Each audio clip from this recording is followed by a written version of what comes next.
down. It was an explosion. It was in the lobby, and the third explosion, the whole lobby collapsed on us. What was it like? What was it like? Horrible, horrible. The whole building just collapsed on us inside the lobby. Was that a secondary explosion? Yes, it was. It was like 3 explosions after that. We came in after the fire. We came when the fire was going on already. We was in the staging area inside the building, waiting to go upstairs. Then it exploded. Then the whole lobby collapsed on the lobby inside. When the first of the towers actually started falling down, I just said, this can't happen. It can't happen.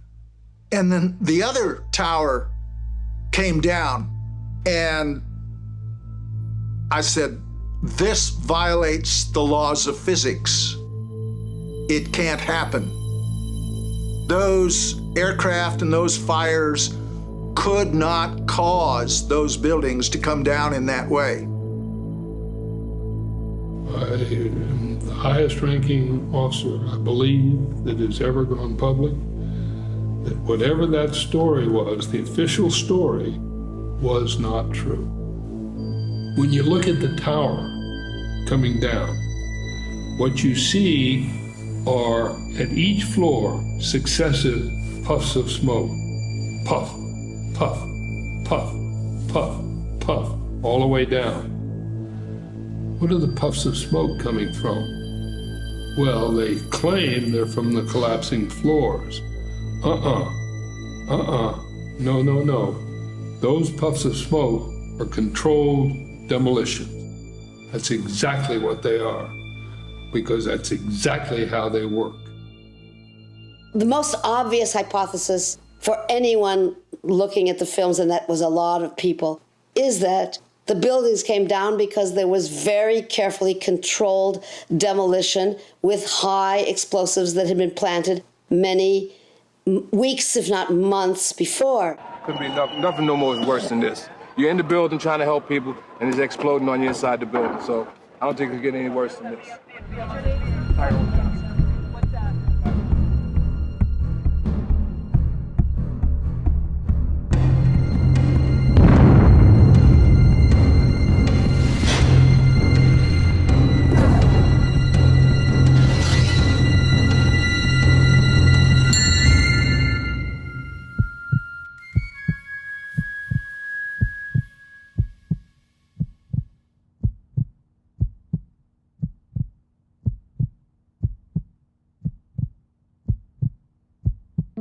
Looking anew at 9/11 is a lot like watching a great movie that at the end you find out a detail that transforms the whole experience of the movie.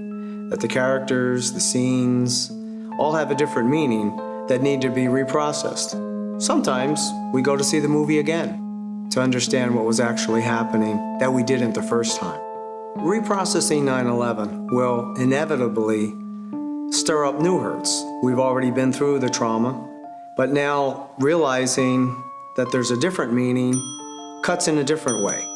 And we have to be willing to endure those pains, those hurts, and those fears that are required there. And in some way, we have to relive 9/11 anew. I think we can all relate to the initial shock and awe of the planes approaching the World Trade Center, going into them. We were terrified. We thought the country was under attack. And then we were given an explanation within 24 to 48 hours that this was forces from the Mideast, 19 Arabs. And that flashbulb memory, that traumatic event has stayed with us ever since. It's been called shock and awe in another context with Iraq. But there was a shock and awe, definitely, in that case. And the media theory says that the first story is the one that sticks with you. September 11, the world experienced a shock, and especially the American people. And then we got disoriented in a state of what is called cognitive dissonance, where we had two different ideas that did not go together. For example, in America, we thought we were safe, and yet now we were not. where were those military airplanes that are supposed to protect us? We saw the airplanes flying into the towers and then the towers collapsing. The explanation was somewhere it was a structural failure. Then later on, we heard from architects and engineers that it was not possible. It did not follow the principle of physical laws. People continue to be either oblivious to the fact that this information exists or completely resistant to looking at this information. So the question becomes why?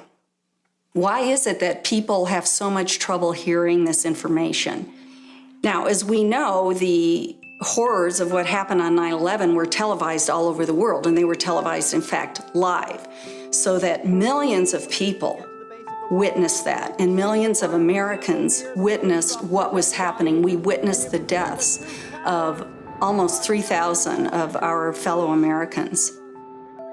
We know this had a very severe and traumatic impact on a majority of the population. I myself cried for weeks after September 11th. So I think it's safe to say that collectively as a nation, because of what happened on September 11th, we experienced trauma. Specifically, if we thought the world was a safe place after we've experienced or witnessed a trauma, we often think the world is not a very safe place anymore. And so it very much changes our beliefs about the world. It changes our ability to trust other people and to trust other entities.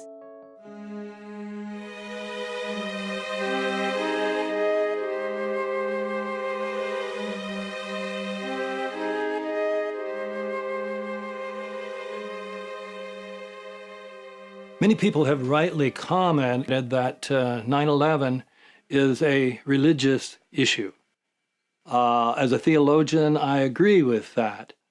I accept the definition of religion given by Paul Tillich many years ago, saying that religion deals with matters of ultimate concern.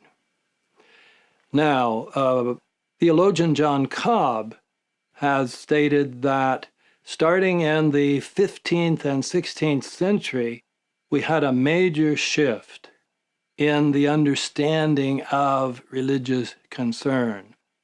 That prior to that time, people were Christians or Jews or some other religion, and that was their primary identity. That was their ultimate concern. But it shifted in the 15th century to nationalism. And nationalism in various countries became the new religion. This is certainly true in the United States, where Americanism trumps Christianity for many Christians.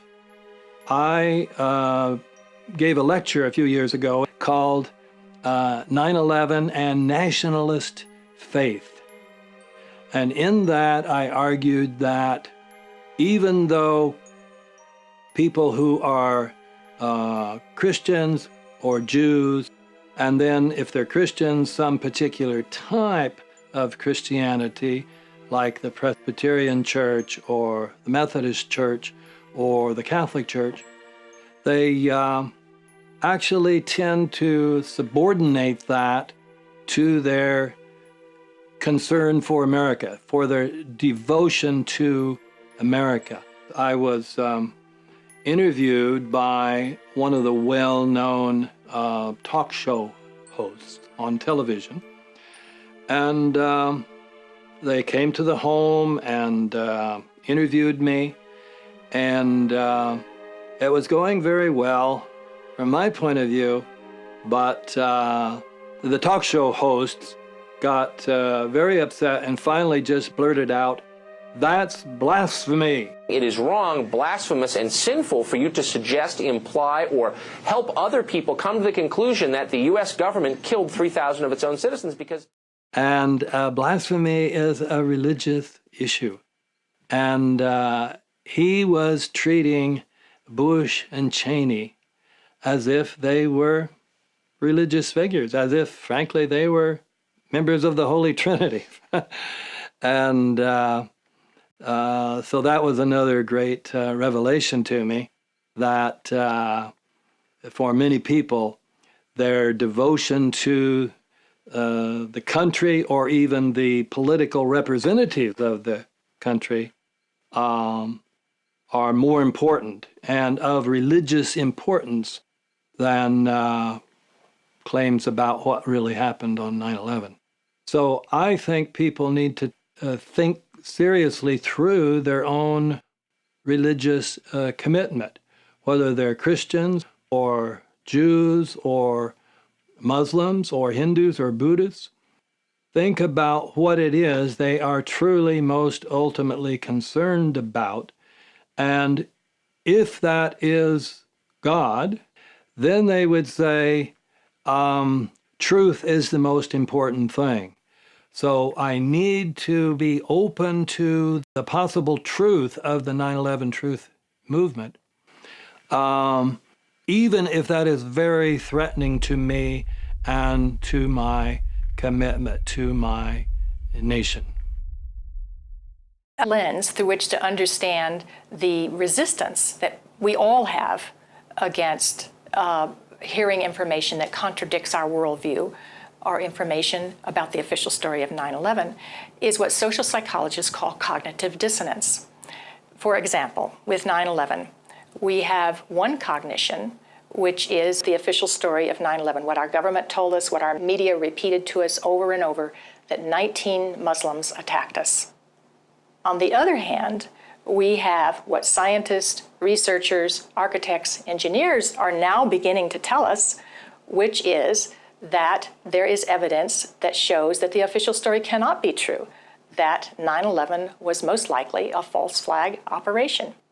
So now we've lost our sense of security. We are starting to feel vulnerable. Now we're confused.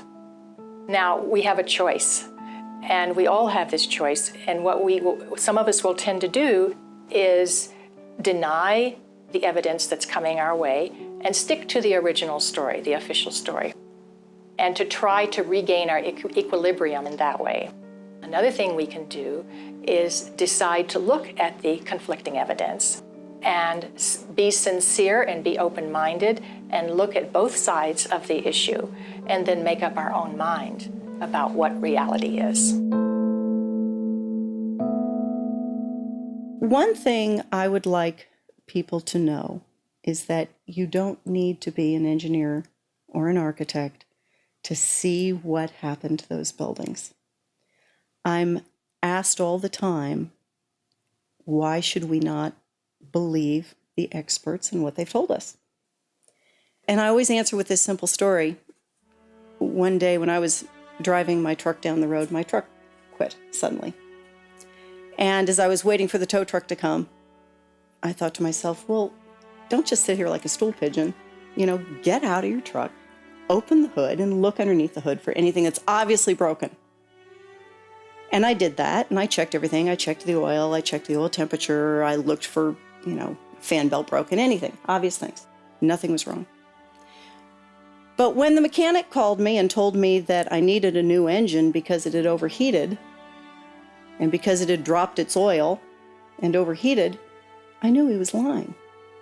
Because I had opened the hood and looked for myself and thought for myself. And it turned out it was just a cam sensor, and I was able to fix it myself. I was able to get the part on eBay and stick it on and watch a YouTube on how to fix it and stick it on and drive away. But the comparison is this. Unless you're willing, we all have to be willing to look at the videos of the buildings coming down. You have to be willing to look for the obvious evidence. The symmetry is the smoking gun. Those buildings could not have fallen in perfectly level. It's as if you take a level with a bubble in the center and watch those buildings come down, and that bubble will stay centered the whole way down. And that cannot happen with an airplane hitting one side of the building.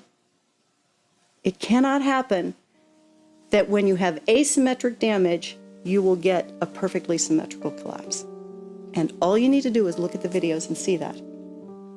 Then you have to be willing to trust what you saw and call out the lie. This is an orange. If you were told it was something else, you wouldn't believe it, would you?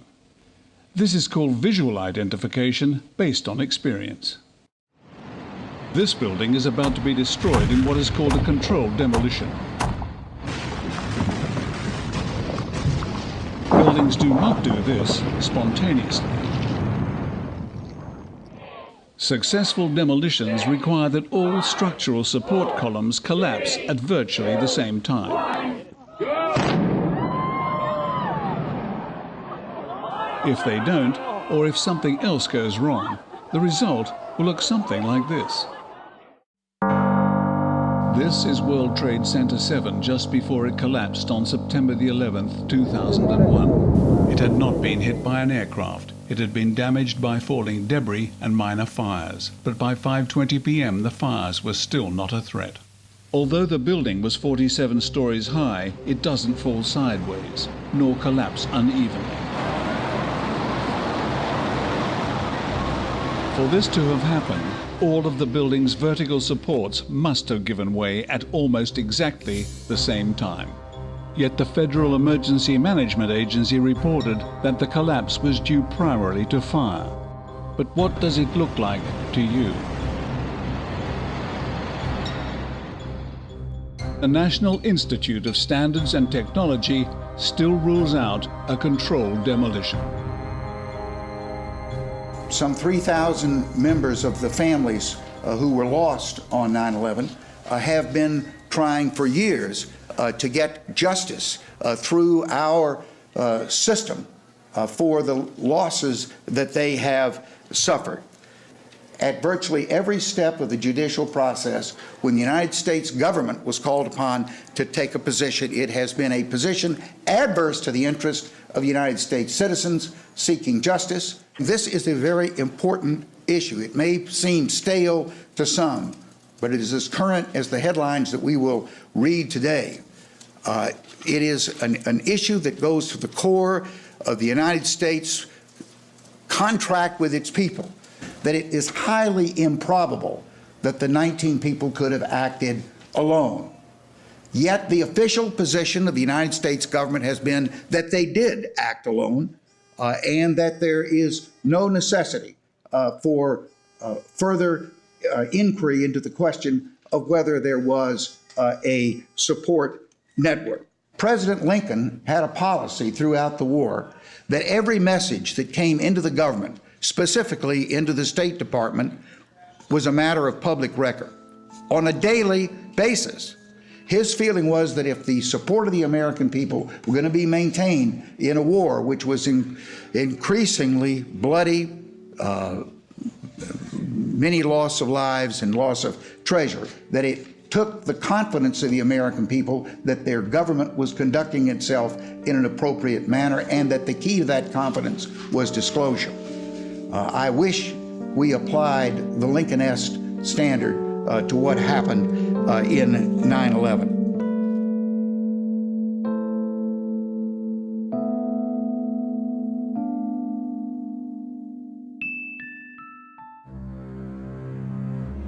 World Trade Center 7 collapsed because of fires fueled by office furnishings.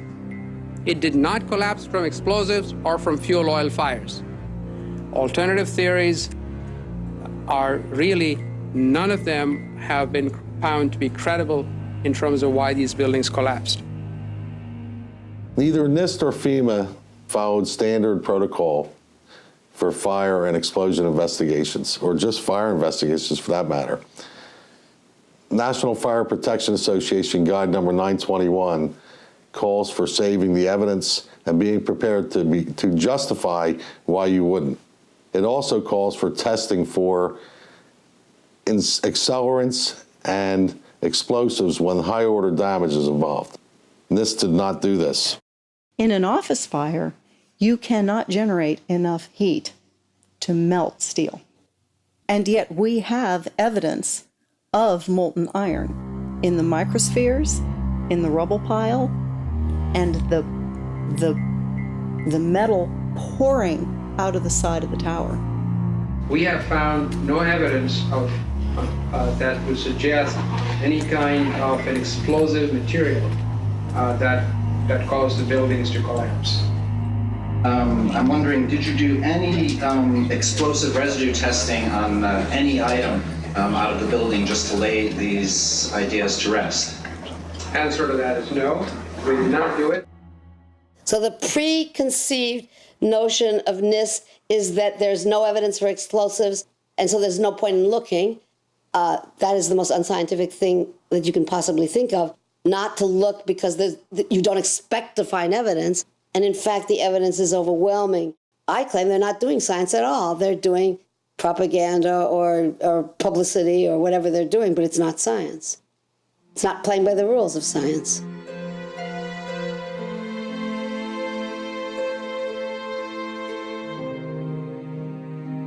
The 9/11 attacks were carried out by something other than the hijackers, and there's a whole alternative universe in which the attacks occurred in a completely different way. Yeah, if we lived in a parallel universe, that would be a very different universe. There's, in our view, not a lot of evidence that that universe is actually connected to this one. No, there are actually about 2,000 allegations of this kind, of which we saw a lot, and we didn't try to knock down we took on a few of the most important ones in the report, but there are so many incredible allegations of this kind that it would have taken us hundreds of pages in the report, which is already a pretty long report, to say, and here's why that's bogus, here's why that's bogus, here's why that's bogus, and we could have gone on like that for a long time.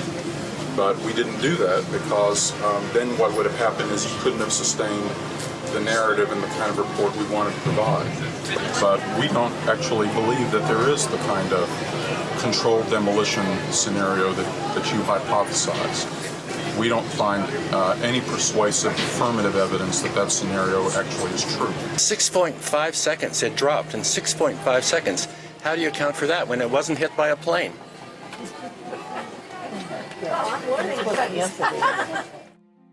It is absolutely obvious to me that we've been lied to, that the government's official story as put forward by the Bush administration and their 9/11 commission run by Zelikow, a White House flack, and NIST, the whole stuff is garbage from one end to the other. It is physically impossible. So the question is, do you believe what you can see with your own eyes, or do you believe what you are told?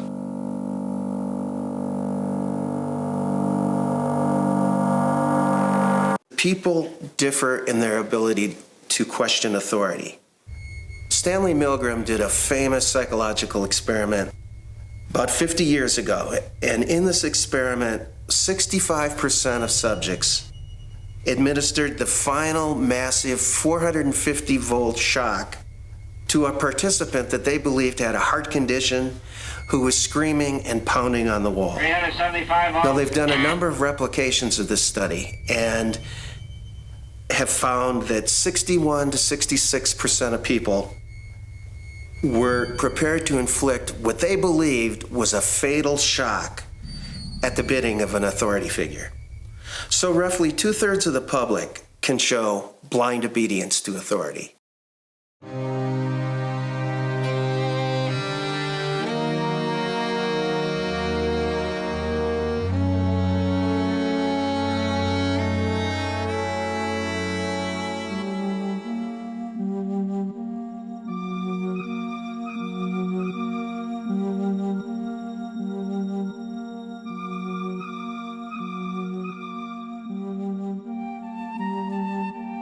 In the councils of government, we must guard against the acquisition of unwarranted influence, whether sought or unsought, by the military-industrial complex.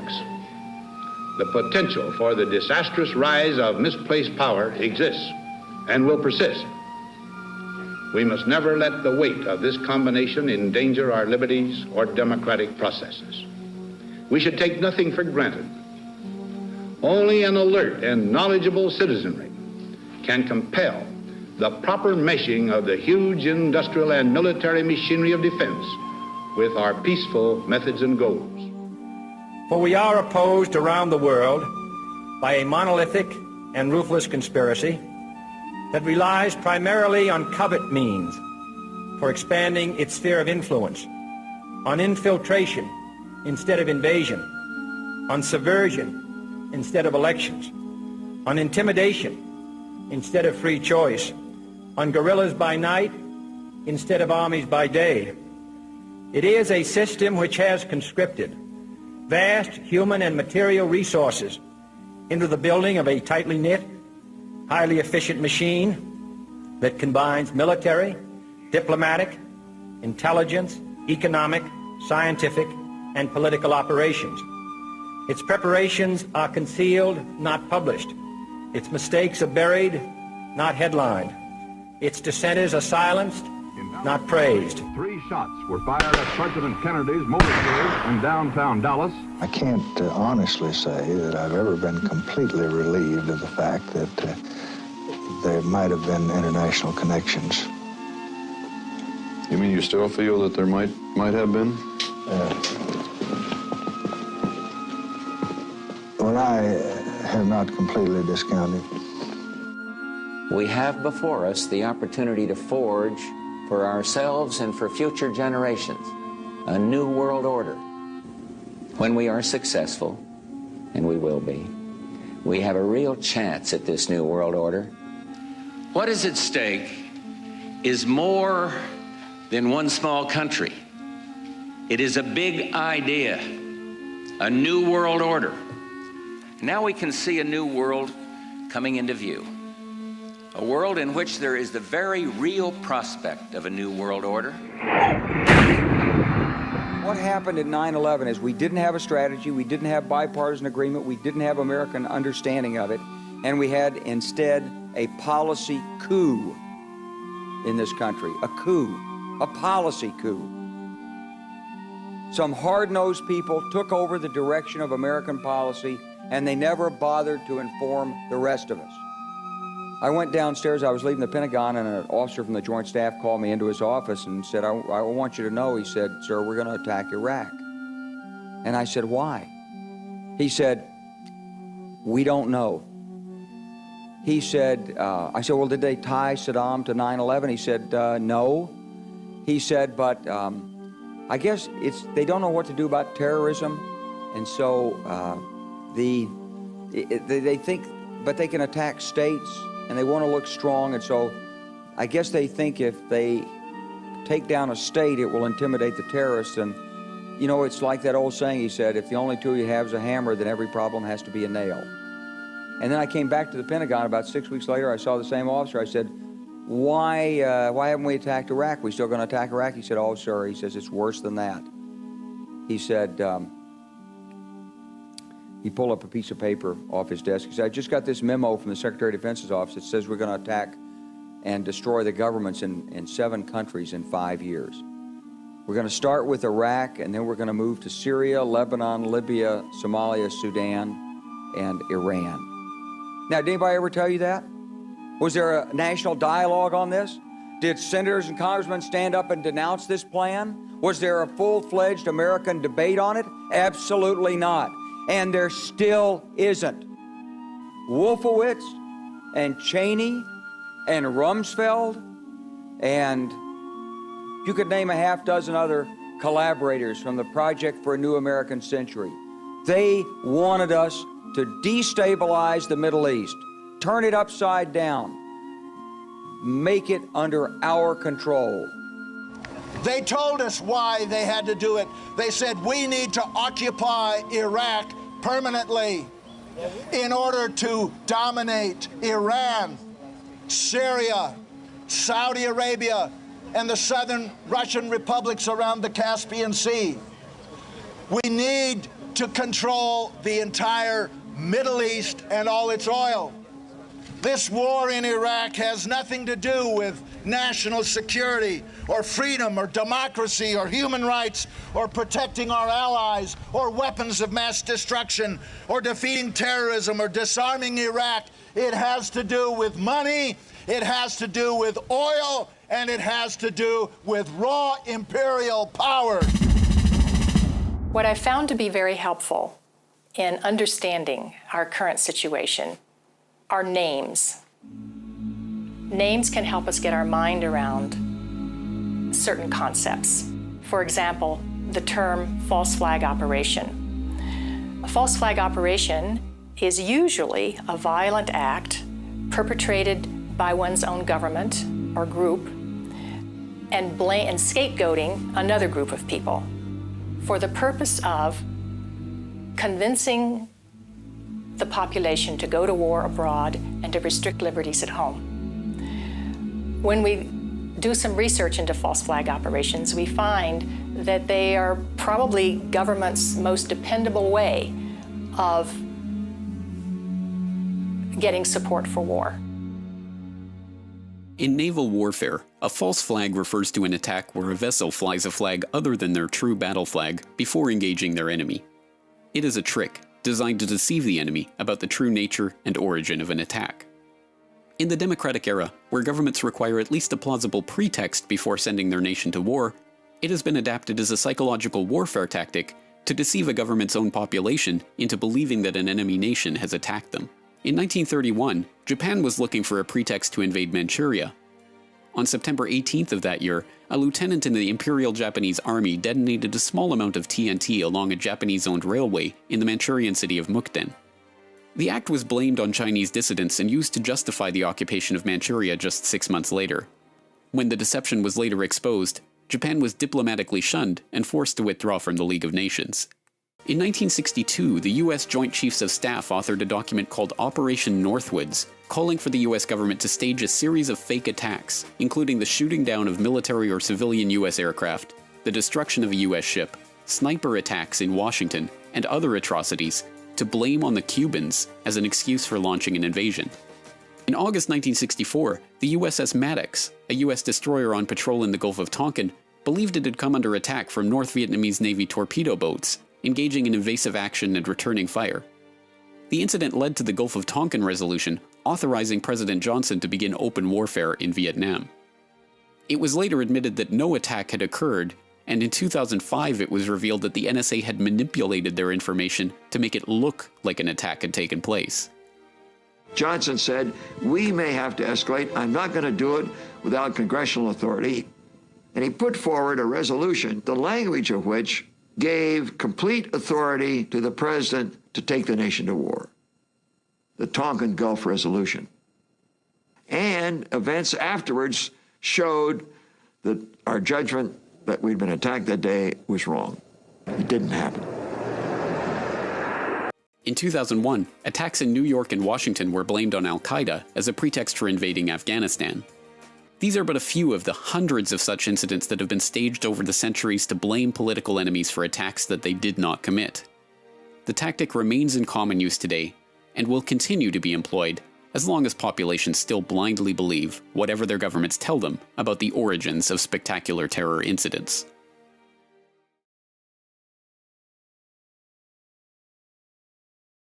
We're also very fortunate to have the term deep state. This term was coined by Professor Peter Dale Scott. The public state is the one we're taught about in school, and it's true as far as it goes, but all over the world, particularly since World War II, but even before, public states have little escape hatches for when they want to do something illegal. And in this country, the most visible, but not the only sign of it, is the CIA, which was actually charged quite early on in 1948 to start committing crimes against governments in other parts of the world. So we do have a deep state in America, and the thesis of my book is it's secret, it's not properly controlled, it gets involved in larger and larger enterprises, which were never envisaged, by the way, when the CIA was first created, which become more and more disastrous for everybody, including the United States. And the balance between the public state and the deep state has been shifting more and more towards the deep state because there are checks and balances on the public state and nothing that works by way of checks and balances with the CIA and DIA and the Drug Enforcement Administration, the various components of the deep state. And we have more recently been given another phrase, state crimes against democracy, or SCADS, S-C-A-D-S. The social scientist, through the very prominent and well-regarded journal, the American Behavioral Scientist, devoted their entire February 2010 issue to this study of state crimes against democracy. What these social scientists are telling us is that they are seeing patterns. They are seeing patterns for many state crimes against democracy. They have looked at the John F. Kennedy assassination, the Martin Luther King assassination, the Bobby Kennedy assassination, the Iran-Contra conspiracy, the Watergate conspiracy. And what they're seeing is that there are patterns, and they're telling us that as social scientists, they need to study these patterns, how these events took place, who benefited from them. I remember getting a call from the fire department commander telling me that they were not sure they were going to be able to contain the fire. And I said, you know, we've had such terrible loss of life. Maybe the smartest thing to do is pull it. And they made that decision to pull, and then we watched the building collapse. What were the resulting policy changes? They need to study these criminal patterns by the deep state, just as they would study any other social issue.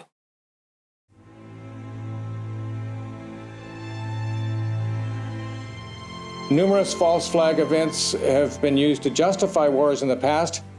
Possibly the Iraq and Afghanistan wars can be connected to a false flag event in this case. That would fit into the psychologist's explanation. Somebody generated a new Pearl Harbor, and that was used to turn public opinion into the support of war. A number of senior congressional figures are calling this America's Pearl Harbor. Is this comparable to an attack on Pearl Harbor? This is an act of war. When they compare this to Pearl Harbor, I don't think they're wrong. Senator Dodd earlier today compared this to the equivalent of the bombing of Pearl Harbor. In my youth, the Gulf of Tonkin has been exposed as the false flag non-incident, which was used to get Congress to vote to go into Vietnam. If you look into the history of other wars, in almost every case, you find public opinion was manipulated to get us into the war, and this may be no exception. So rather than be afraid of the possibility that we were manipulated into a perception that we'd been attacked, perhaps we should summon the courage to allow experts to weigh in and have a public process to get out the truth. So that's why I have joined the 9/11 Truth Movement, to allow the light of day to shine on a traumatic event and hope that out of that can come a national healing.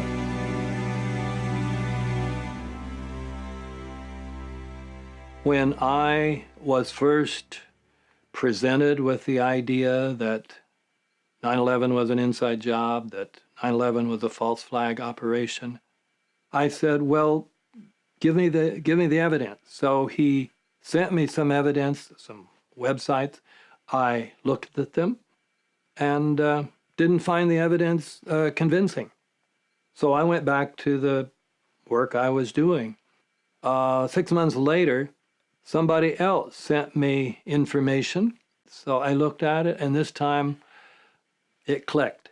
I saw stories that were in the mainstream press. New York Times, nothing in the left-wing press, nothing unusual, only mainstream press stories. And yet I saw there were dozens, even hundreds of such stories that conflicted with some aspect of the official story about 9/11. Now, I've written about there are different types of people. You have empirical people who will simply say, look at the evidence, and if it's convincing, I will change my mind. Other people are paradigmatic people. They have a paradigm. They say, this is the way the world works, and I'm convinced this is the right way the world works. 9/11 doesn't fit into that paradigm. So I don't need to look at the evidence. It's paradigmatic.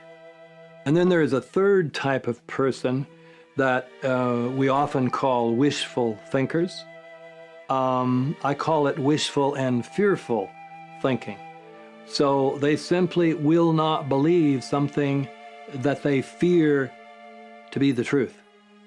And I found that maybe to be the most powerful factor of people rejecting 9/11 truth and not even entertaining the evidence.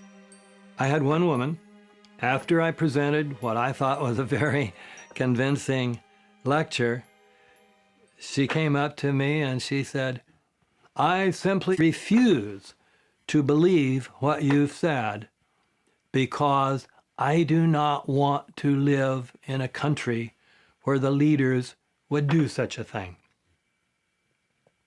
That is fearful thinking with a vengeance. And it's very common. So, and that fits into this nationalism. This is the fear that the country that I thought we had, this country that's better than other countries, you're telling me that's not true. That is frightening. I simply refuse to believe it. I will not listen to any more evidence, whatever it is.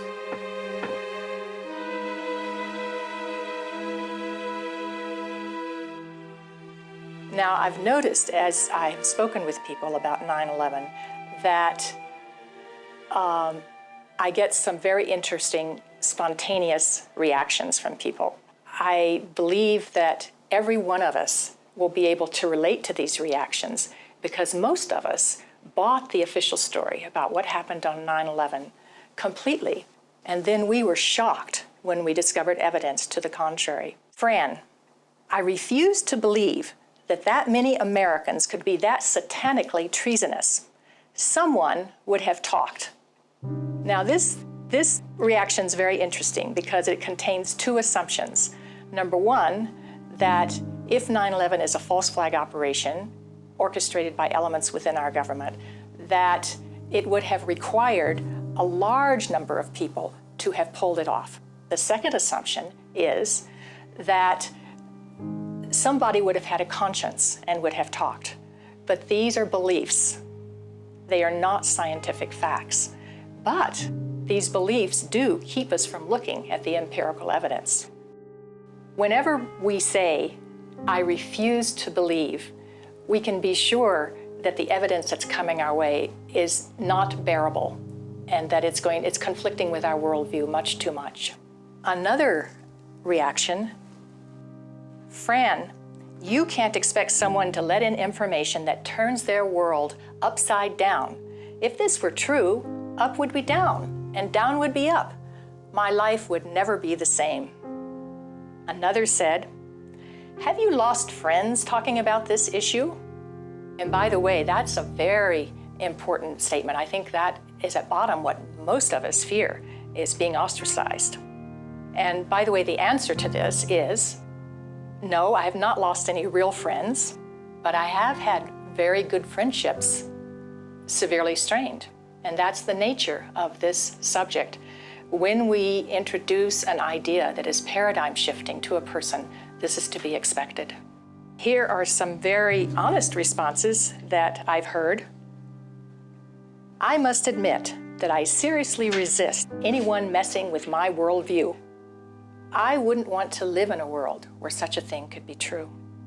And finally, here's the most honest response I have ever received. If what you're saying is true, I don't want to know, because I would become very negative. My life would go downhill. I'd take a turn for the worse.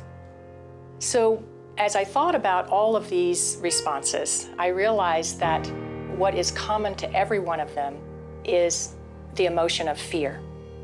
People are afraid of being ostracized, they're afraid of being alienated, they're afraid of being shunned, they're afraid of their lives being inconvenienced, they'd have to change their lives, they're afraid of being confused, they're afraid of psychological deterioration, they're afraid of feeling helpless and vulnerable. And they're afraid that they won't be able to handle the feelings that are coming up. So really fear is at the bottom of each of these feelings. And when we feel vulnerable and helpless, it's a very terrible feeling. None of us want to feel helpless and vulnerable. So we want to defend ourselves. And the way we often do that is with anger.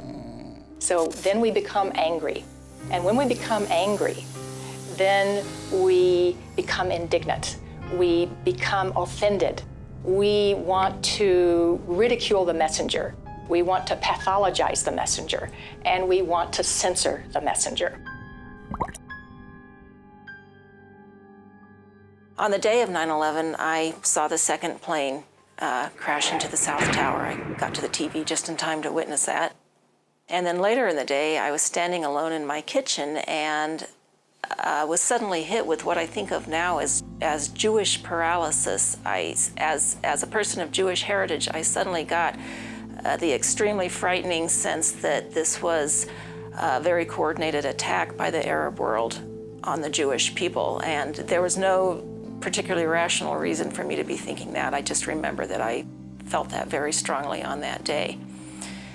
After 9/11, we seemed to talk about nothing else at our office and with my friends. And I remember in a reevaluation counseling session just crying my heart out as I thought about the children who were orphaned on that day and thinking about the people who were forced to jump out of the towers and, the terror they must have felt. And I couldn't get my head around how people could have been so mean, so hostile to do that, knowing how it would affect people. What's critical here is that acts of terrorism and political terrorism are also considered traumatic events. And there's what's different about trauma versus daily stress or situational stress are a few things. First of all, there is a perceived or real threat to bodily harm or life. There's also a feeling of being completely helpless and overwhelmed by a force beyond the individual's control. Another characteristic is that resistance or escape is not possible.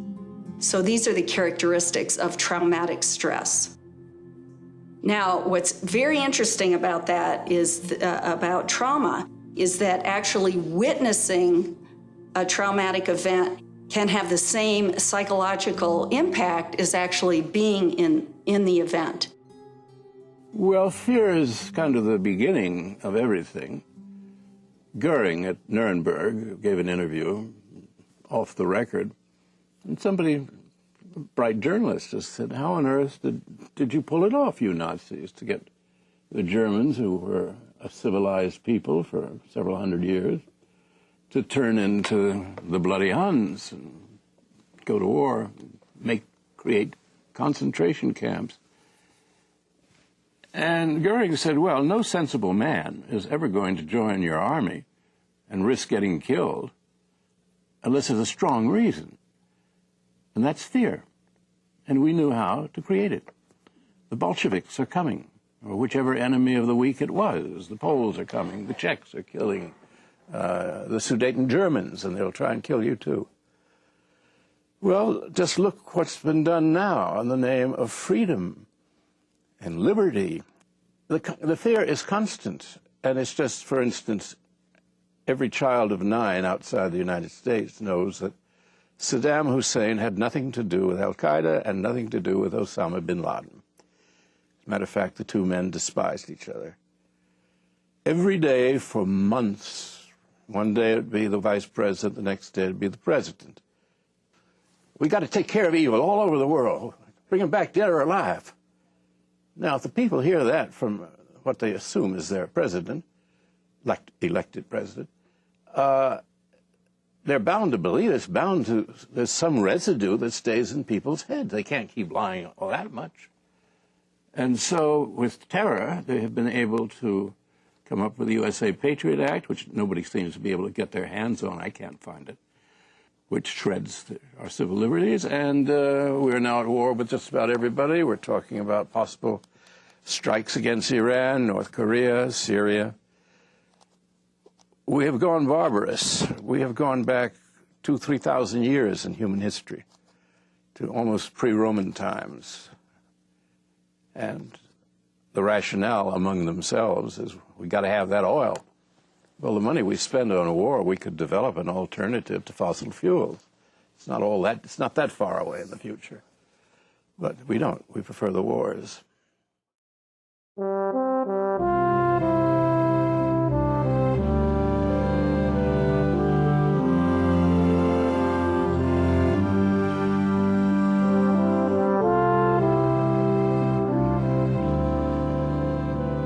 I think as a psychologist, to overcome our fear of the traumatic event with new information would be the best, healthiest route to our collective recovery from the trauma of 9/11. That, by the way, is a psychotherapeutic insight that to gradually uncover the truth in your own life, the sources of anxiety, to make them conscious, is the royal road to recovery. Healing comes through facing the truth, experiencing it, allowing the feelings to come in, so that if there are feelings of fear that perhaps these events were caused by something that we haven't thought about yet, dark elements within our society, for example, we'll let that come in and explore it. Let the light shine on whatever happened. This will be the most healing process. The Germans did this after their war. The South Africans did this after apartheid. Reconciliation through the truth is what is a deep path to psychological recovery from the myths and lies around which this historic event has been cloaked in the official view. But some of us find it comforting if we believe that an enemy attacked us. Most people take that route. That explanation was given to us by the news media within hours of the so-called attack. That's extraordinary, to identify the perpetrators on the first day without any forensic examination, without any investigation of the crime scene. For example, there was another World Trade Tower that went down, World Trade Center 7, and no one's explaining that. So we waited and we got the 9/11 Commission report. We thought that would bring some harmony, some consonance, but for us there was dissonance. The official story didn't make enough sense. We had this discrepant information. We kept looking and finally we found something that did produce consonance, which was that there was apparently a demolition in all three buildings, and that's where the Richard Gage explanation appeals to a wide spectrum of professionals in many disciplines. So the dissonance is reduced by finding a scientific explanation. And most people find comfort in believing that we were attacked. A smaller minority of us feel that it would be more comforting to understand this in terms of science. The thing that's most important about science is that it's a way of knowing. It's a way of knowing that anyone can participate in. Of course, they have to have some background and they always develop more. But it's a way of knowing about anything. And it's at the end of any kind of science activity, people will agree that they have collected evidence that illustrates a hypothesis. And if the evidence is contradictory to the hypothesis, one has to abandon that hypothesis and look for another one. And one must in testing any hypothesis or trying to establish it, consider all of the relevant evidence, which may come from all kinds of places, observations, measurements, and so on. And insofar as people can be objective at all, they will come to the same sorts of conclusions. So science is a fundamentally useful and accurate and universal way of finding out about the world.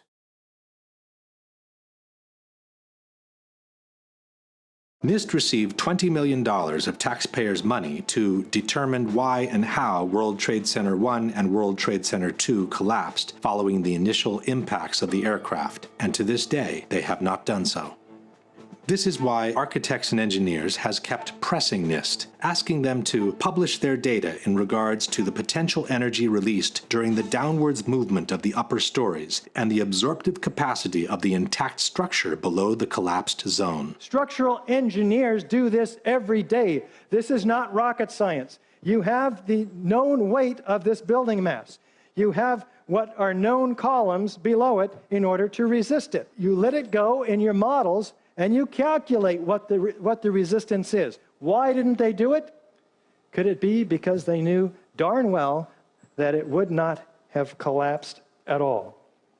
In fact, it could be suggested that NIST never explained the collapses by gravity alone because it would be impossible to do so without violating at least two of the most fundamental laws of physics. One is Newton's third law of motion, which states that for every action there is an equal and opposite reaction. This means that two opposing forces will neutralize each other. In a head-on collision, the two cars absorb each other's kinetic energy and transform it into physical deformation or damage. After that, the system comes to a rest, as there is no more energy to be dissipated. The top section, pushing on the bottom section, it's going to meet equal forces as it goes. Both sections are going to be demolished at the same rate. So by the time you've crushed up 15 stories below it, the top 15 stories are also going to be crushed.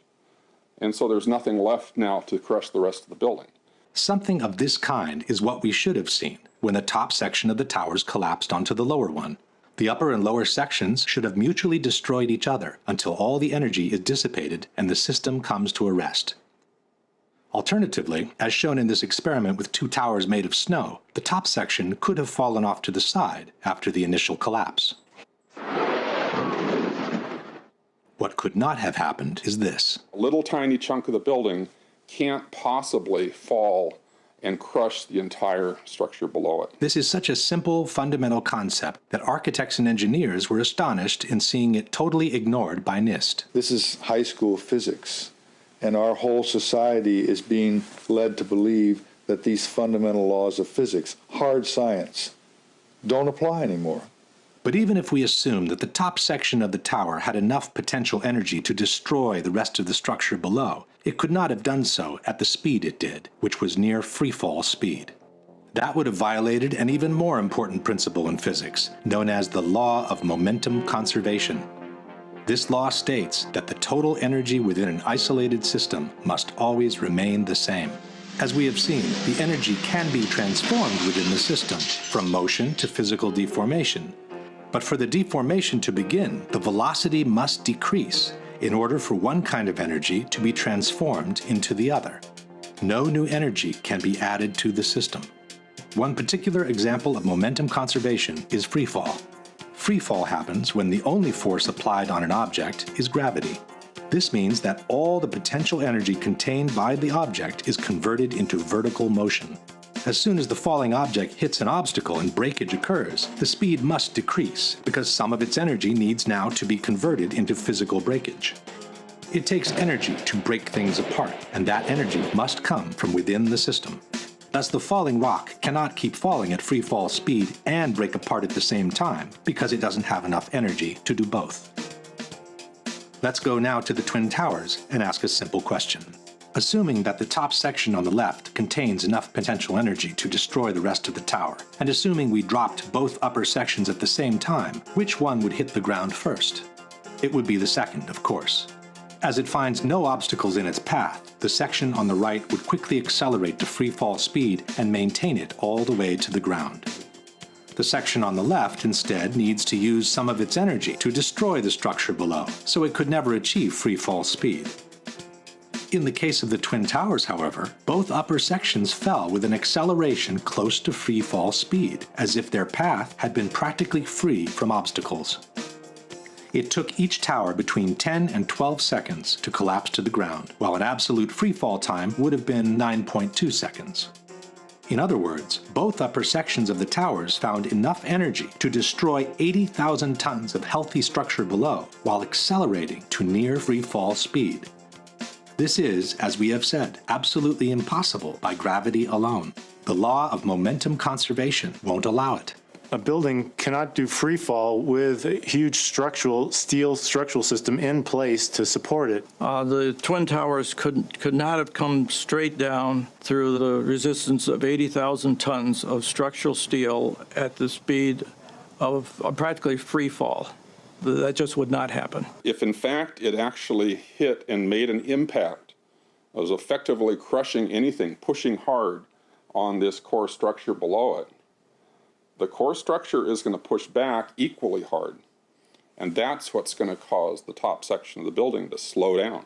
As energy is drained away from the system to deform those members, it would slow down the descending mass and cause a descent at less than free fall speed. There is only one way for those buildings to have collapsed at the speed they did. The buildings fall at a speed which can only occur if the structure has been removed, the vertical structure. The same Shyam Sunder from NIST has acknowledged that free fall can only be achieved with the absence of a structure below. Free fall time would be an object that has no structural components below it. But what could have removed the supporting structure below, since the falling section didn't have any extra energy to do so? The fact that it's coming down at free fall says all of the energy is being used to just make it go straight down, which means it's coming down through itself and not breaking up the building as it goes. Something else has to be clearing the way. There is only one known way to allow that kind of acceleration while removing the supporting structure. A building cannot do free fall without it being blown up. That's the only way it could come down at free fall. The only way that a building can accelerate as it collapses is by having pre-engineered, precisely timed, and precisely placed explosives. In other words, controlled demolition.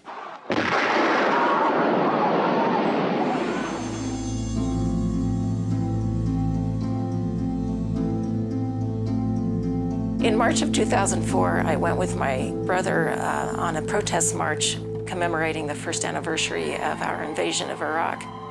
And at that time, my brother told me that there were people who had suspicions that the United States government or people within the government had been responsible for the 9/11 attacks. And when my brother told me this, I immediately felt such a sense of revulsion and distaste. It was as if he had exposed himself to me. And I just felt that it was completely beyond the bounds of decency and good taste for him to have said something like that. And so I changed the subject. I did not ask any questions about it. I just didn't want to hear about it. In May of 2006, my husband asked me to read a book review of two of Professor David Ray Griffin's books about 9/11. And by this time, I had seen Michael Moore's movie, Fahrenheit 9/11, and I guess I had been softened up to taking in new information. So I read this book review and thought, oh my gosh, there is a lot here that I haven't known and I need to find out more about. So about a week later, after I had read that book review, I went online and I read a lengthy article by Dr. Griffin. I think it was called Why the Official Account of 9/11 Cannot Be True. And it was very well documented, very highly footnoted, lengthy article, very precise and specific and very well backed up. And I got to the end of the article and I sat there, I was in my office at the time, I sat there and I felt my stomach churning. I thought maybe I was going to be sick.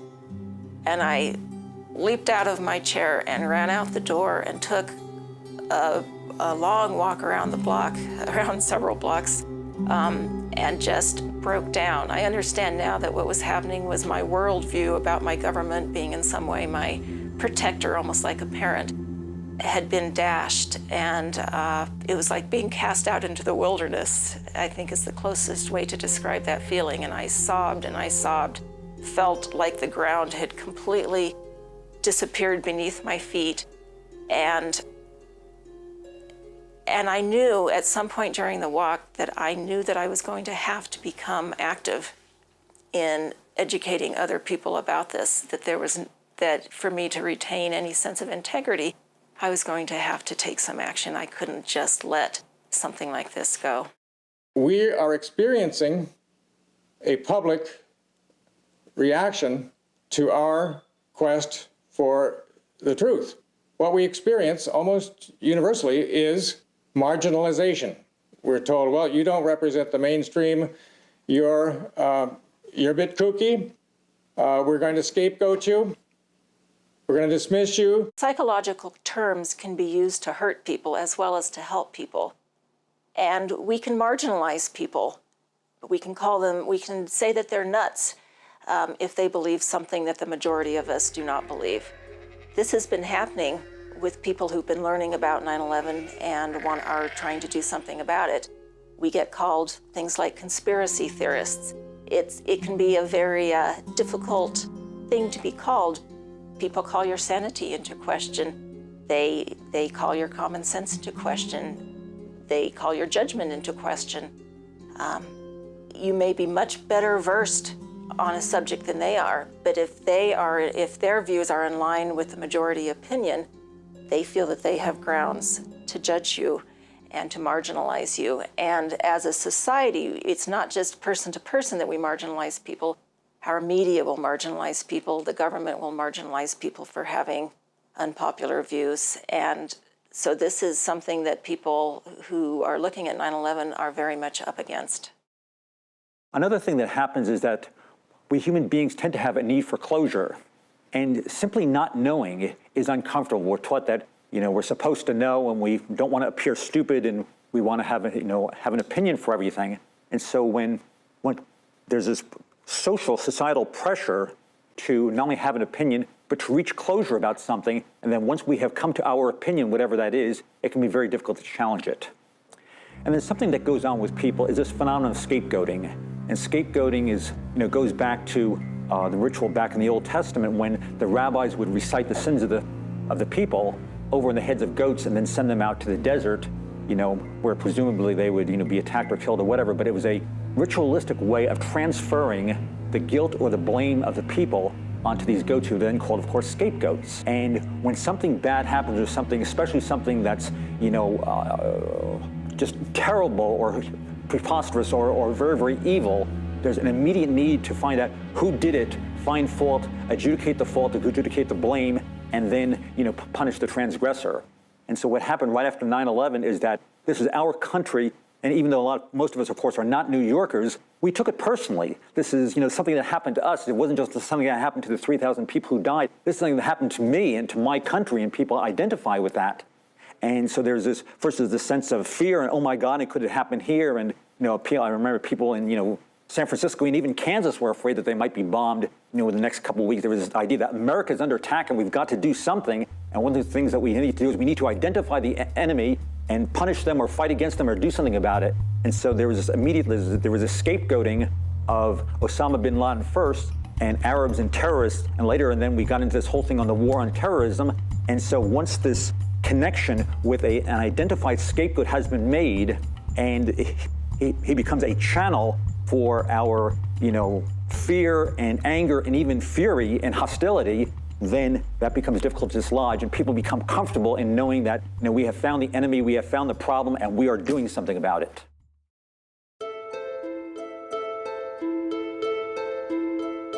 We start to ask questions, and we hear worse rumor. The government, our own government, may be involved. And we start to be disoriented. We don't know what to think about it.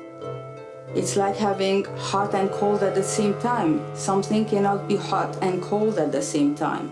It cannot be Al-Qaeda did it, the American government did it, the airplane made the building collapse, they were explosive. It makes us very, very uncomfortable. And we go back to, every time we hear some more news like that, we go back in the state of shock. It's easier to just go in front of the television, have barbecues, have friends over, have parties, and forget about this whole mess. However, doing that doesn't help really, because our body, our minds know something is going on. And when we deny it, we push something down and it starts to gnaw on our bones, on our organs. Pretty soon we will experience aches and pains. It is believed that 96% of the aches and pains and physical trauma we experience, or even catastrophic illnesses, stem from a trauma that has not been dealt with. So it is very important to deal with a trauma in the best possible way. One of the ways to deal with a trauma is to find the answers.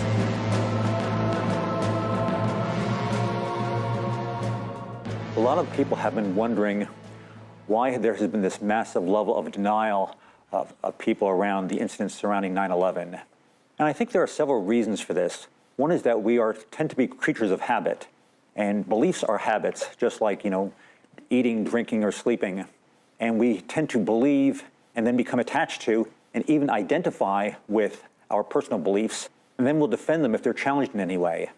There's a wonderful quotation from the American humorist Will Durant, where he once said that it's not what we know that gets us in trouble, it's what we think we know that ain't so.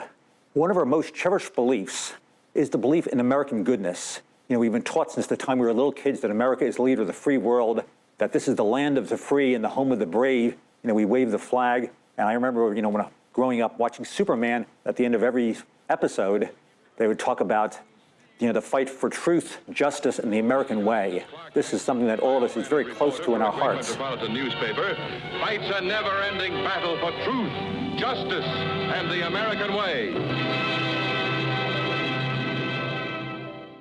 So when any information comes up that might challenge this belief in American goodness, a lot of people experience this phenomenon of cognitive dissonance and simply cannot deal with it and tend to either deny it or push it away. And for some people, they just do not even want to go there, just because it's too uncomfortable.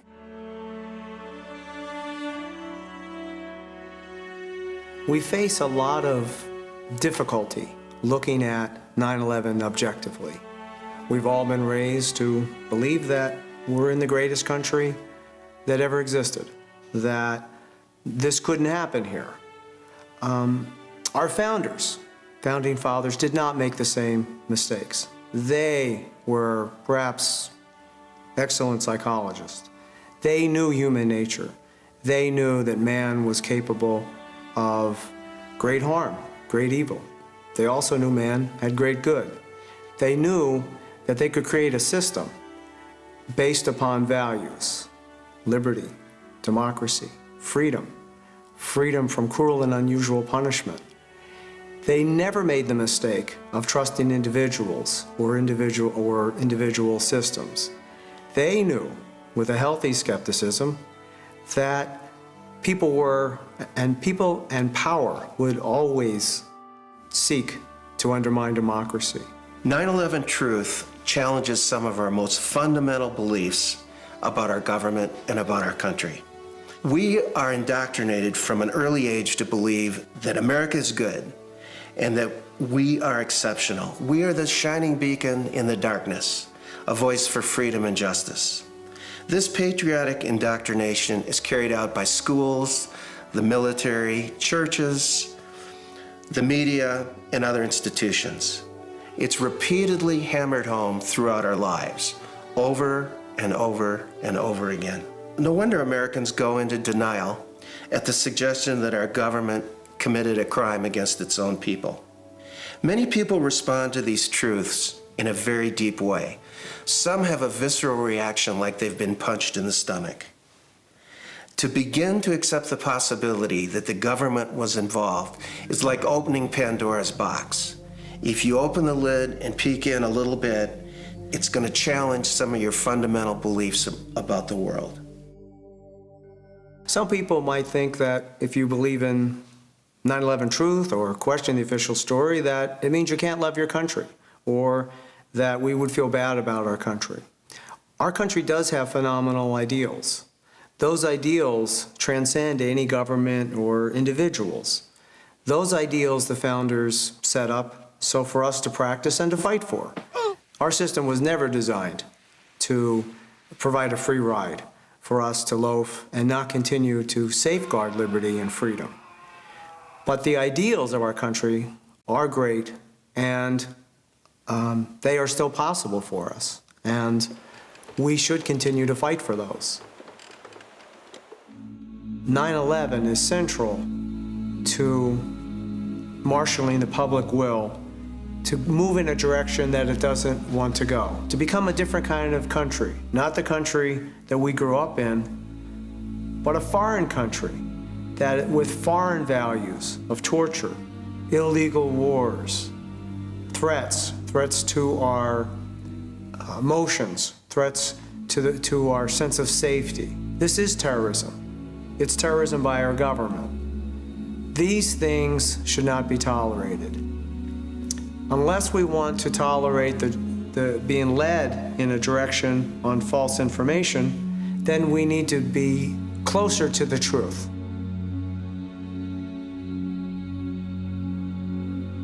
I thought that it was a matter of real concern that planted stories intended to serve a national purpose abroad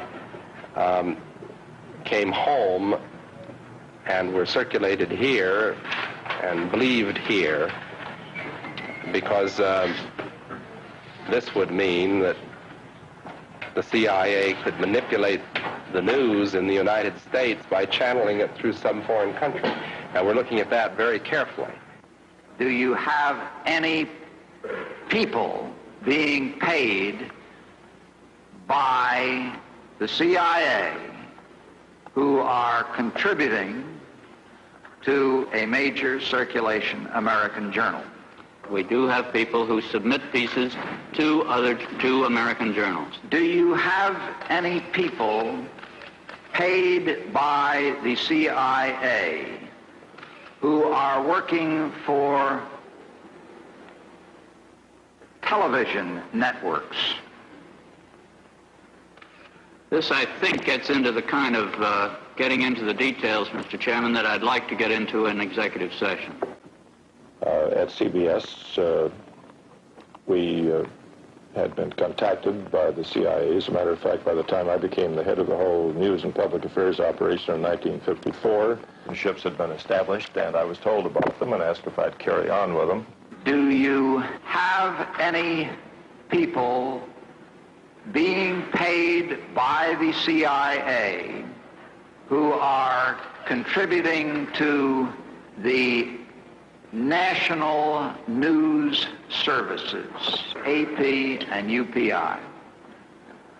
Well, again, I think we're getting into the kind of detail, Mr. Chairman, that I'd prefer to handle in executive session.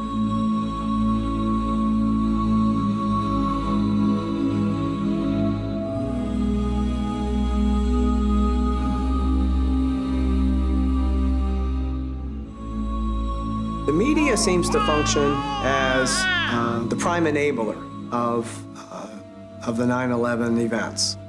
That you can almost see the media as a kind of a national mind or a global mind, that it's hard to think outside of what we see on television and the newspapers. And if they're presenting repeatedly one version, they are very convincing. And so the media is part of the problem. And if we knew the media better, we would have known this before 9/11. So when the media told us who it was and didn't question, we would have questioned the media. But it's another part of our system that we have not faced, is that our media really does not serve the people the way that we think it does. It does serve government, it serves business interests, and it is blocked out like a mine guard against the 9/11 truth, the truth of what happened. So if we're waiting for people in the media to come forward, it's probably not going to be happening. The Catholic Church has had a terrible crisis with priests that abused young children sexually. And it was hard for anyone to believe that this could happen. It was hard for the priests, I'm sure, who knew. So when we ask, well, wouldn't somebody have come forward? I don't know that there were any or many priests that came forward and confronted the Catholic Church on the sexual abuse. These were good men. Many good men had to have known and stayed silent and allowed this to go on, allowed it to be covered up. To paraphrase Upton Sinclair, it's hard to get a man to understand something that his livelihood depends on him not understanding. Likewise, it's hard to get a man to disbelieve something that his livelihood depends on him believing. And so we have multiple portrayals in this situation with people with power, with knowledge, some of whom like to kid themselves, some of them protect themselves from the knowledge. Most of them are scared. And so we need to know that the people that are approached about 9/11 truth are scared too. They may get angry, but this is very disturbing.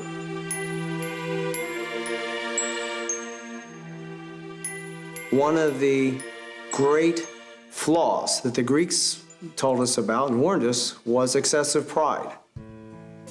Thinking that we're above such things, that it could happen in other countries, but it couldn't happen here, that's a lack of humility, and that's excessive pride. And so not being able to see our dark side or our weaknesses is the most dangerous thing. When we can see them, we can deal with them. We can interpret. And that's a strength. The woman that doesn't know that her husband has had affairs before or doesn't know that he's abusive is worse off for not having known, for being in denial.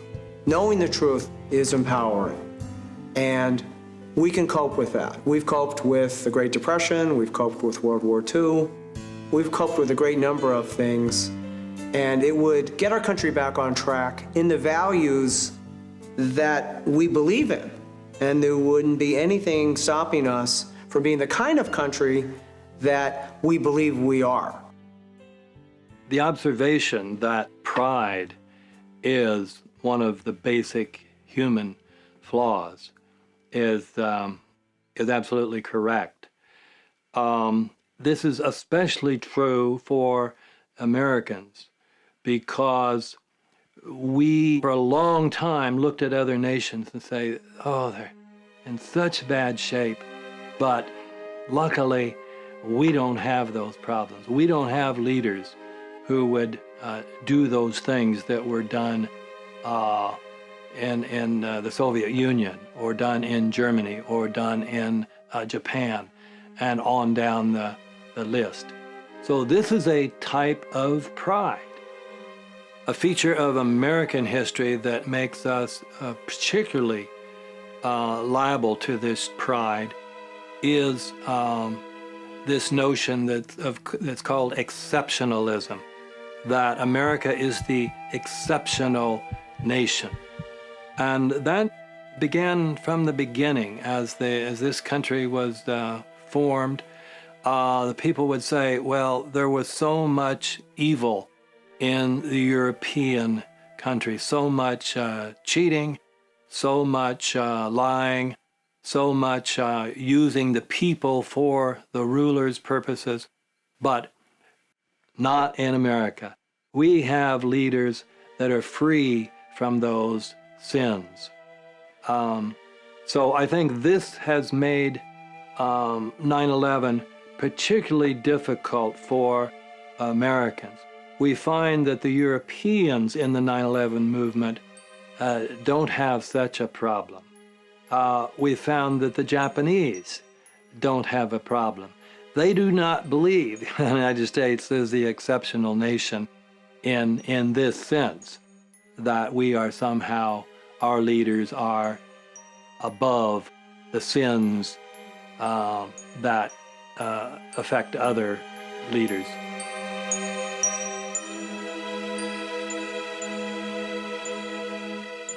Now, most people are very convinced that we're going the wrong direction. The polls show that. We have a terrible debt. We didn't move out of it the way that we should have because the people who were in charge did not have that as the primary priority, that is, to help the ordinary people. We also see that the Constitution has been gutted. We're doing many things that prior to 9/11 were inconceivable, that we would just accuse someone of a crime and put them in prison indefinitely without a trial.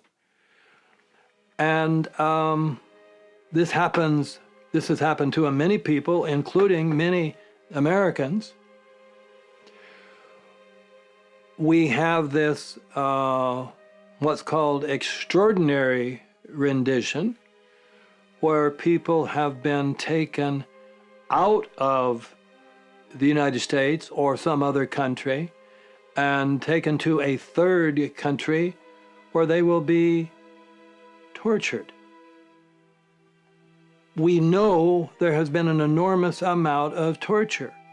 No one has been brought to trial for that. So we are now, as many commentators are saying, we are now living in a post-legal society.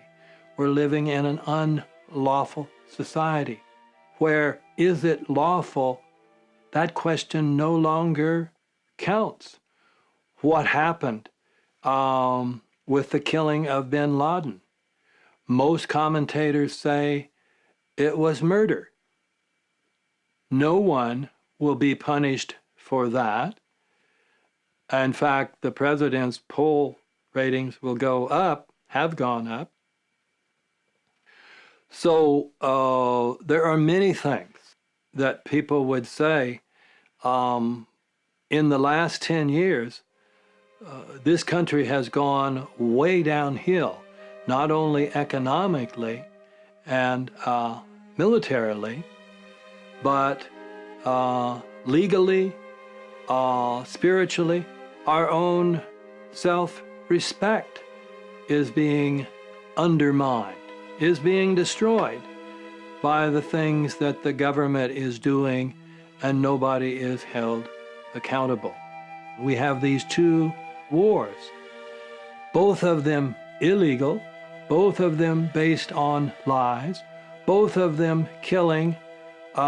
We don't have exact figures, but they're in the millions of people. Countries that had no attack plan for us, everyone agrees now. Afghanistan was not planning to attack America. Iraq was not going to attack America. And yet we have killed millions of the people. How can we have any self-respect if this continues? So that's the approach I would take. Try to help people make the connection between the ruin of our nation with 9/11. And the point is that the story we are telling is painful, because once you have seen 7 going down, you get a sensation that there's something wrong here, and your immediate reaction is that maybe I shouldn't look into this, because this may lead me to places where I do not want to go. Fact is that we do not want to be lied to, and we do not want to lie ourselves, both. So if you realize that the people who we have selected have lied to us to an extent that is so beyond imagination to ordinary people, is very painful, actually. But as a consequence, since we have something that we're not supposed to talk about, is downright destructive to our Western civilization. You can blow up any good company by either start to discussing politics, religion, or 9/11. Mm-hmm. Yeah, then it's not fun anymore, because usually people divide on this subject. And there's something here we cannot talk about. That means the language is deteriorating. And this is what you've seen observed with Western culture in the last 12 years, in my least. We're ending up like Eastern Europe was 20 years ago, gray and gray and gray. Absolutely nothing's happening. Because if you have the secret police sitting next to you in the bus, there are something you do not talk about. Which means that everybody knows that everybody knows that everybody knows that everybody knows that we should not talk about this, and particularly in the mainstream media.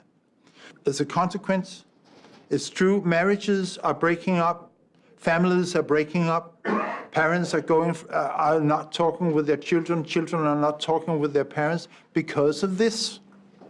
So you end up with a society which is soaked with fear and lies. We accept the lies. We downright lies for going into the war in Afghanistan, and Denmark has been involved in total of 7 wars since 2001. So we have a society of lies and fear, and all power is based on fear. And all wars are based on deception, and wars is the most profitable business of all. Until we completely destroy the government's official myth and get some real truth told out there, all the evils that have happened since 9/11 are going to continue. The corporate wars of aggression, the taking away of our constitutional rights, the destruction of this country. If we are part of a collective, part of a nation, then we will also have a dysfunctional nation if we don't know the truth. We can't have a functional nation if we're operating on lies.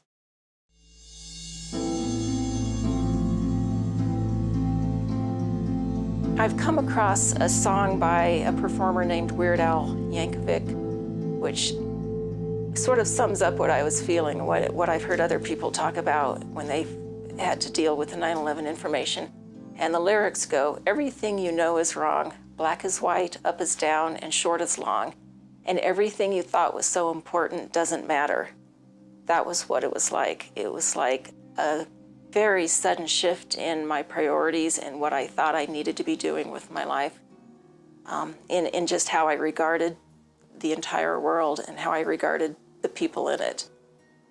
If we can think of our worldview as being sort of our mental and emotional home, on the day that I learned that 9/11 was probably an inside job, it was the day I lost that home and was sort of cast out into the wilderness, an extremely uncomfortable feeling. And when I've tried to talk with people in the past few years about 9/11, I see that sort of discomfort come up with them many times, where to the point where they will, I think all of us will do just about anything to defend our homes, to defend our families. And so I see that with people, and I saw that with myself when my brother tried to talk with me about it, of don't mess with me, don't mess with my home, don't mess with my comfort with how things are. So that was very difficult. When 9/11 happened, a lot of things were taken away. Lives were lost, fears were instilled, hatreds were stirred up. Those are some of the most intimate parts of one's psyche, what makes one human. More was taken away from us than those lives, as tragic as they were. Our right to form objective opinions, our right to have our own feelings about objective reality was taken away. We were psychologically abused on September 11th, and since. The psychological abuse has continued. We need to stop the psychological abuse and manipulation of the American people. If we don't, then we are participating in it. None of us were trained to look at the possibility that the government could do this. There was no class in graduate school about government operations as such. We were never taught to entertain the possibility, even though we now know these things have been going on for a very long time. 9/11 and facing the truth about it is important to the soul of America. And the values that have come from the official story corrupt us emotionally, mentally and spiritually. We don't deserve to be corrupted. Later on, as I researched and integrated more of the information, I also had to come to terms with the very uncomfortable feeling of being a dupe, of being a sucker, of believing what the government told me without checking it out for myself first. I consider myself to be a well-educated, mature adult, and to realize that I had just absorbed the government's story lock, stock, and barrel without really questioning it. It was very humbling. It was not fun. It really made me question my own intelligence and my own integrity for having jumped so quickly on the bandwagon in a way that was very harmful and racist towards people in the Middle East. So I spent actually a very lonely summer with every night insomnia, nightmares, knowing that I wanted to become active in exposing this information, and feeling like if I did so, the government or people within the government might hunt me down and kill me. I mean, just general sense of paranoia about having this information and doing something with it.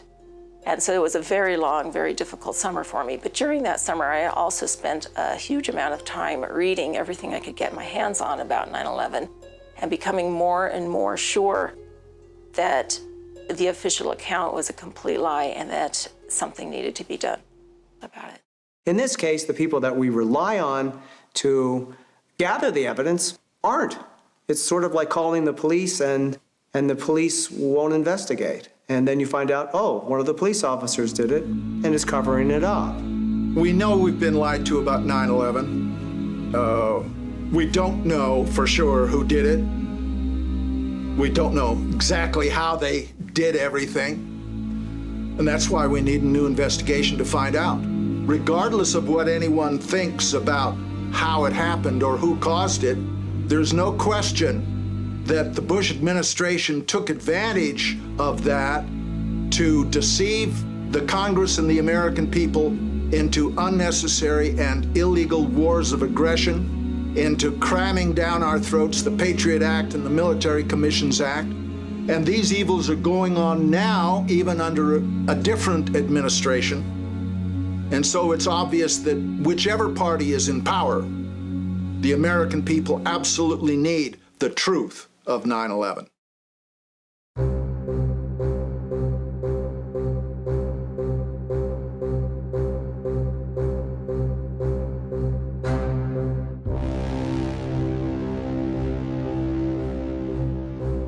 If we don't want greater deceptions, if we don't want more war based on these deceptions, then we need to know the truth. And the way to find the truth is an investigation and then holding those responsible legally accountable. We need an impartial, scientific, and legal investigation, as required by law, of any crime scene. And we should not be treating 9/11 as an excuse to go to war, but rather as a criminal act for which we have yet to do the forensic analysis, the scientific analysis, all the disciplines working together. I know that's what we do in our police department in my hometown. That's what we expect in our state government, law enforcement. We expect at the international level, international law. I think that by putting science together with the law, we will have a psychological healing around the impossible cognition that has been produced on that day. Never forget that this country is based on only one thing: due process of law.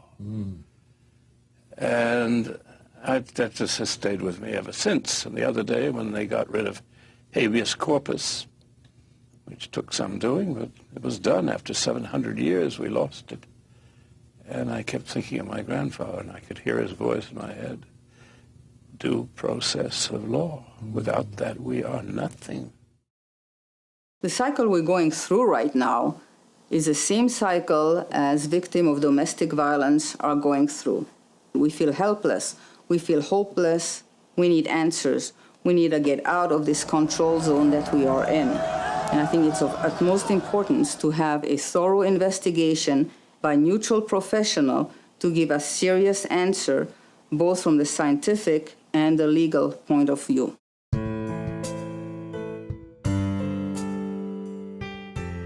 I think at first glance, the truth about 9/11 can be re-traumatizing, and people are afraid to look at it.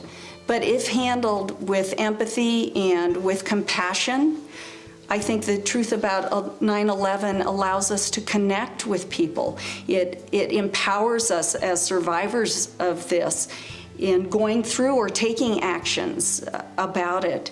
It can help us overcome our own feelings of helplessness and loss of control about what is going on with our government. It really can help set us free. People have lived through trauma and traumatic events throughout history, and they will continue to do that. I think the resiliency of the human spirit in overcoming tragedy cannot be overestimated. I want to give people a sense of hope. Eventually, I was able to realize that 9/11 presents an opportunity for us to find our sense of integrity again, to find our sense of courage, our sense of optimism, that now that we know a little bit more about how things actually work, how wars are actually created by governments, how governments get people to go to war, we have an opportunity now, a wonderful opportunity, which fills me with great joy, to do something about it, to find a way to stop this from occurring again. There will always be people who cannot accept the truths of 9/11, even if the perpetrators publicly confessed. But for most people, the truth can be accessed. The 9/11 Truth Movement is changing our country one person at a time. One of the leaders of the 9/11 Truth Movement has said something that I sort of hold close to my heart. It kind of keeps me going when things get rough. There is no greater joy than coming together with people of conscience and standing up together for what's right.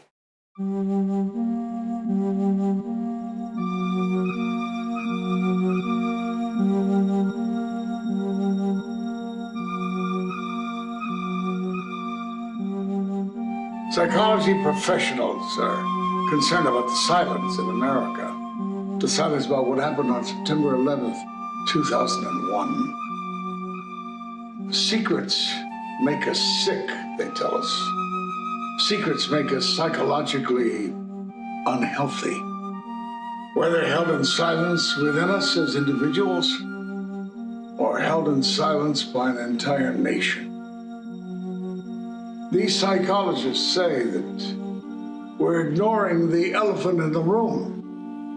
Now, what they mean is, in our national living room, we are ignoring the abundance of hard facts that prove we have not been told the truth about what happened on September 11th. Actually, professionals from many different fields decry our media for parroting their government sources. Rather than asking hard questions, rather than investigating official claims and honestly reporting their independent findings. Because of this parroting by the media, we the people have readily accepted the story we've been told about what happened on that horrific day.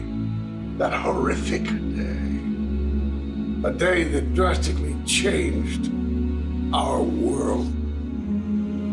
We have learned that if we label those who question our government's account of that tragedy as conspiracy theorists, we can quickly silence honest discussion of what really happened on 9/11.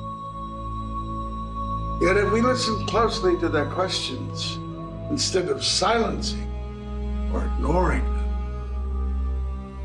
we notice that a number of serious researchers are bringing hard scientific evidence to our attention. If we study this evidence, we can easily see that truth has been demolished in our country. That's why this film has been titled Demolition of Truth. To be healthy as a nation, we must be willing to open our eyes and our hearts. We must find the courage not only to ask the difficult questions, but to listen to what may be challenging answers. Since 9/11, thousands of soldiers and millions of innocent civilians have been killed. The war on terror keeps escalating with no end in sight. Because of 9/11, precious civil liberties have been lost in the U.S. and around the globe.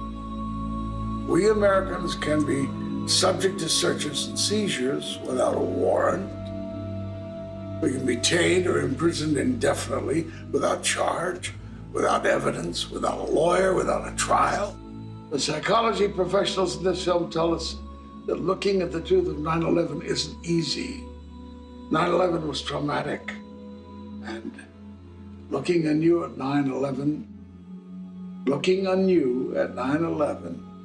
is tough and even scary. But we are resilient. If we acknowledge our fear and then decide not to let that fear control us, we can break the silence and find healing in the truth, not only for ourselves, but for our country and for the world.